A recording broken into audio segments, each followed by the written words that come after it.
स्वयंपाकात स्वादाची जान, डीएम मसाले तुमच्या घराची शान। छत्रपती शासन महिला गृह उद्योग कबनूर इचलकरंजी घेऊन येत आहेत अस्सल परंपरेची मराठमोळी चव म्हणजेच डीएम मसाले। मटन मसाला, चिकन मसाला, धणे पावडर, गरम मसाला, बिर्याणी मसाला, तिखट, चवदार मसाले आणि चटणी म्हणजेच डीएम मसाले।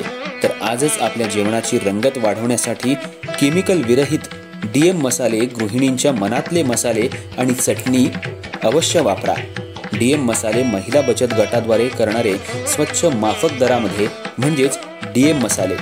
संपर्क दिव्याताई मगदूम, मोबाईल 91 30 80 22 55।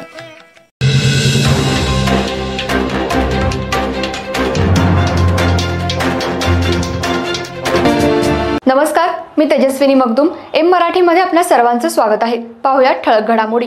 केंद्र सरकारने घरगुती गॅस सिलेंडरच्या दरात सातत्याने वाढ केल्यामुळे सर्वसामान्य जनतेवर आर्थिक भार वाढत आहे।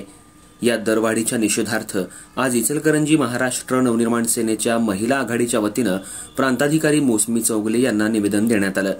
इचलकरंजी शहरातील महाराष्ट्र नवनिर्माण सेनेच्या महिला आघाडीनं केंद्र सरकारच्या धोरणांवर तीव्र शब्दात टीका करत त्यांनी महागाई विरोधात आवाज उठवला। गॅस दरवाढ मागे घ्या, सामान्य जनतेला जगू द्या अशा घोषणा देत महिलांनी आपला रोष व्यक्त केला। निवेदनात म्हटलंय, गॅस सिलेंडरचे 50 रुपयांनी दर वाढले असून अनेक कुटुंब परवडणाऱ्या इंधनासाठी पुन्हा लाकूड आणि इतर पर्यायांकडे वळतायत, त्यामुळे आरोग्यावरही परिणाम होण्याची शक्यता आहे। गॅस दरवाढ ही महिलांच्या आरोग्याशी आणि कुटुंबाच्या अर्थसंकल्पाशी थेट संबंधित असल्यानं ती तत्काळ मागे घ्यावी अशी मागणी या निवेदनातून करण्यात आली। यावेळी मनसे महिला आघाडीच्या शहराध्यक्षा रसिका साळुंखे, प्रियांका पाटील, पूजा पोवार, सुवर्णा शिंदे, राजेंद्र निकम, प्रताप पाटील, ऋषिकेश मराठे, सचिन माने, रमेश पसलदे, तन्मय तांबे, रोहित कोटकर, प्रमोद संकपाळ यांच्यासह पदाधिकारी आणि कार्यकर्ते मोठ्या संख्येने उपस्थित होते। निवेदन स्वीकृत करताना प्रांताधिकाऱ्यांनी हे निवेदन वरिष्ठांकडे पाठवण्याचं आश्वासन दिलं। मनसेने यापुढेही महागाई विरोधात आंदोलन तीव्र करण्याचा इशारा दिलाय। आज आम्ही गॅस वाढीसाठी इथं प्रांत ऑफिसला येऊन निवेदन दिले, पण दरवाढी ही दर महिन्याला अशी वाढत जाते। आज म्हणजे सामान्य माणसाने काय करायला पाहिजे?